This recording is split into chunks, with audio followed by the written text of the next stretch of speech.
हाँ सप्तम श्रेणी छात्र छात्री माने ए भूगोलर आमे पढ़िबा जैवमंडल प्रसंग से आज पढ़िबा से कंटाबुदा आज पढ़िबा। अच्छा ये कंटाबुदा पूर्व रे आमे टिके आलोचना करिबा पृथ्वीर विभिन्न अंचल तृणभूमि गुड़िकर नाम भिन्न भिन्न अच्छी नाम अच्छी बुझेला। क्रांतीय तृणभूमि माने विभिन्न अंचल विभिन्न नाम दिया जाए। तो ये शुण पूर्व आफ्रिका होला साभान्ना, पूर्व आफ्रिका होला साभान्ना, ब्राजिल रो होला कैंपस, ब्राजिल रो होला कैंपस, वेनेजुएला लियानस। अच्छा तापरे उपक्रांतीय तृणभूमि है आर्जेंटीना रो पंपास, उत्तर अमेरिका रो प्रेरी, दक्षिण अमेरिका रो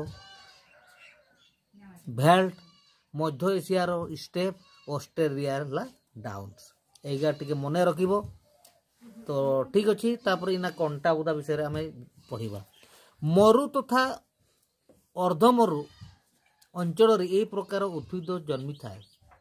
अधिक तापमात्रा, अति कम वृष्टिपात, जो जगार अधिक तापमात्रा गरम दिए बा कम वृष्टिपात तथा अनुर्वर बालिया माटी जगु एठारे छोट छोट कंटाबुदा देखा जाए। बुझिगला कंटाबुदा मान देखा जाए। मरुभूमिर मरुद्यान मानंकरे नागफेणी, खजुरी,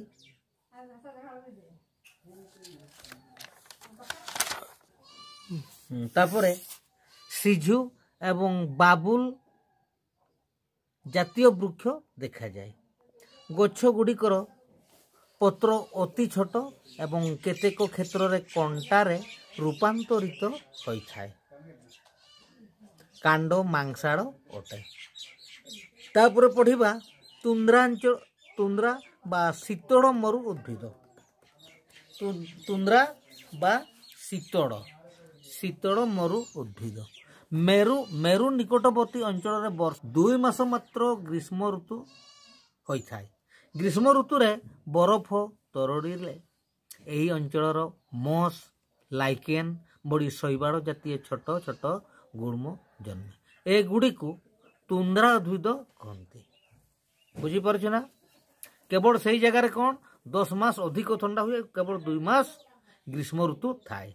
ग्रीष्म ऋतु रे बरफ तरड़ीले एही अंचल रे मस, लाइकेन, शैवाल जातीय छोट छोट गुल्म जन्मे। एगुड़ी को तुंद्रा उद्भिद कहते। एठारे देखा जाउतिबा प्राणी मानकर चमड़ा मोटा, अधिक लमयुक्त एवं चर्म तले अधिक चर्बी जमा होई थाए। तांकर से चर्म तले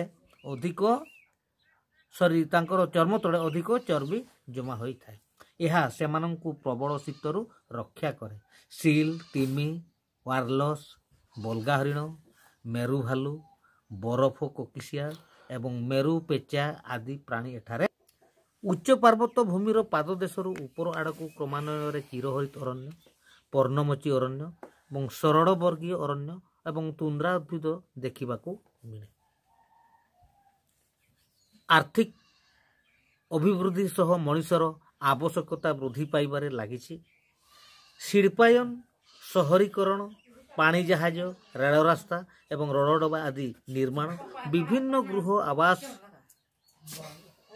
पत्र तथा जाणेनी पाई व्यापक जंगल क्षय हेउछि। या फल विभिन्न प्रजातिर वृक्षलता एवं पशुपक्षी विलुप्त हेबार लागिचंती। आमे माने रखिबा उचित जे उद्भिद एवं पशुपक्षी आम परिवेशर मुख्य अंग। सेमानक ऊपर मानव जातिर भविष्यत निर्भरशील। परिवेशर उद्भिद, पशुपक्षी और मानव समाज मध्य भारसाम्य रहिबा नितांत जरूरी। एही भारसाम्य नष्ट हेले मानव समाज तिष्टि रहिबा कष्टकर हेबो। सुतरां आमे नुआ जंगल सृष्टि करिबा सह प्राकृतिक जंगल क्षय रखिबाकू यत्नवान हेबा आवश्यक। आज एतिकी पढ़िबा।